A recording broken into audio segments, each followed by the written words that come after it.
ঝামেলা ঘেমে পুরো তুষ। কারণ যে কোনো গানের আমি যে গানটা সেট করতে হচ্ছে গানটাই হচ্ছে না, এর জন্য সব থেকে বেশি খারাপ লাগছে না। তো সবাইকে হ্যাপি ইন্ডিপেন্ডেন্স ডে। প্রচুর গরম লাগছে গাইস। আমার গাড়িটা মেঘা ঠেলে নিয়ে যাচ্ছে আর আমি একটু রেস্ট নিচ্ছি। তারপরে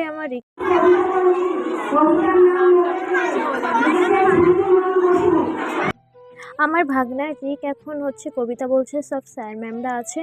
আর ও কবিতা বলতে বলতে মাঝে সাঝে ওর শরীরটা এত খারাপ, তো ভীষণ নার্ভাস ফিল করছিল। শরীর প্রচুর জ্বর অবস্থায় ও অনুষ্ঠানে এসছে, এটাই অনেক। তো সবাই মানে আমি আজকে ভিডিওটা পোস্ট করছি কারণ অনেক ভিডিও আছে, তো আমি একটা একটা করে পোস্ট করছি। আর এভাবেই সবাই আমাকে সাপোর্ট দিতে থাকো, যেমন আমার রিলসগুলোতে সাপোর্ট দিচ্ছ তেমন আমার ব্লগ ভিডিওগুলোতে আমার একটু সাপোর্ট বেশি করে দাও। সবার কাছে শেয়ার করো, এটাই তোমাদের কাছে চাওয়া। তো ভিডিওগুলো কেমন লাগলো অবশ্যই তোমরা জানিও। তো যাই হোক, এই যে বাচ্চা কাচ্চারা এত পরিমাণে চিল্লামিল্লি করছিল তাই একটু অর্ধেক ফুটেজ আমি নিয়ে নিচ্ছিলাম। তো তোমাদের যদি ভালো লেগে থাকে তো অবশ্যই আমার মানে ভিডিওতে লাইক অ্যান্ড কমেন্ট করে আর শেয়ার করতে ভুলো না যদি ভালো লাগে। তো রিলসগুলো যেভাবে তোমরা শেয়ার করছো অন্তত আমার ব্লগ ভিডিওগুলো শেয়ার করো। টাটা।